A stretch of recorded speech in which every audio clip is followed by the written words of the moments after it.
औज़ुबिल्लाहिमिनश्शैतानिर्रजीम बिस्मिल्लाहिर्रहमानिर्रहीम। सही बुखारी हदीस नंबर 14। बेशक रसूल करीम सल्लल्लाहु अलैहि वसल्लम ने फरमाया, कसम है इस ज़ात की जिसके हाथों में मेरी जान है, तुम में से कोई भी ईमानदार ना होगा जब तक मैं इसके वालिद और औलाद से भी ज्यादा इसका महबूब न बन जाऊं। सही बुखारी हदीस नंबर 15। हजूर सल्लल्लाहु अलैहि वसल्लम ने फरमाया, तुम में से कोई शख्स ईमानदार ना होगा जब तक इसके वालिद और इसके औलाद और तमाम लोगों से ज्यादा इसके दिल में मेरी मोहब्बत ना हो जाए। सही बुखारी हदीस नंबर 16। वो नबी करीम सल्लल्लाहु अलैहि वसल्लम से आपने फरमाया, तीन खसलतें ऐसी हैं कि जिसमें ये पैदा हो जाए इसने ईमान की मिठास को पा लिया। अव्वल ये कि अल्लाह और इसका रसूल इसके नजदीक सबसे ज्यादा महबूब बन जाए। दूसरे ये कि वो किसी इंसान से महज अल्लाह की रजा के लिए मोहब्बत रखे।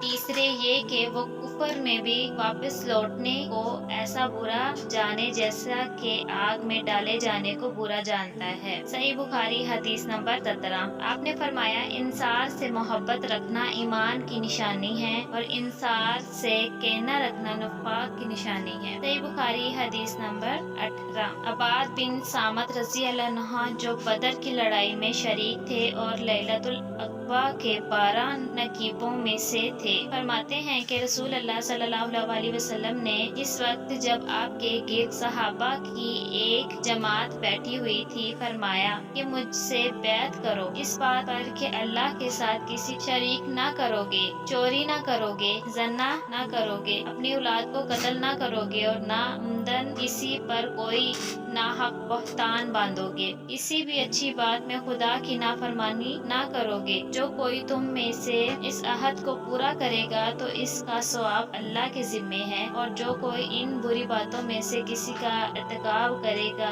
और उसे दुनिया में इस्लामी कानून के तहत सजा दी जाएगी तो ये सजा इसके गुनाहों के लिए बदला हो जाएगी। और जो कोई इनमें से किसी बात में मुब्तला हो गया और अल्लाह ने इसके गुनाह को छुपा लिया तो फिर इनका मामला अल्लाह के हवाले है, अगर चाहे माफ करे और अगर चाहे सजा दे दे। अब्बार कहते हैं कि फिर हम सब ने इन सब बातों पर आप सल्लल्लाहु अलैहि वसल्लम से बैत कर ली। सही बुखारी हदीस नंबर 19। रसूल अल्लाह सल्लल्लाहु अलैहि वसल्लम ने फरमाया, वो वक्त करीब है जब मुसलमान का सबसे उम्दा माल इसकी बकरियां होंगी, जिनके पीछे वो पहाड़ों की चोटियों और बरसाती वादियों में अपने दीन को बचाने के लिए भाग जाएगा। सही बुखारी हदीस नंबर 20। रसूल अल्लाह सल्लल्लाहु अलैहि वसल्लम लोगों को किसी काम का हुक्म देते तो वैसा ही काम होता जिसके करने की लोगों में ताकत होती। इस पर सहाबा रज़ी अल्लाह अन्हा ने अर्ज किया कि या रसूल अल्लाह, हम लोग आप जैसे नहीं हैं, आप तो मासूम हैं और आपकी अल्लाह पाक ने अगली पिछली सब लग़्ज़िशें माफ फरमा दी हैं, इसलिए हमें अपने से कुछ ज्यादा इबादत करने का हुक्म फरमाएं। ये सुनकर आप नाराज हुए,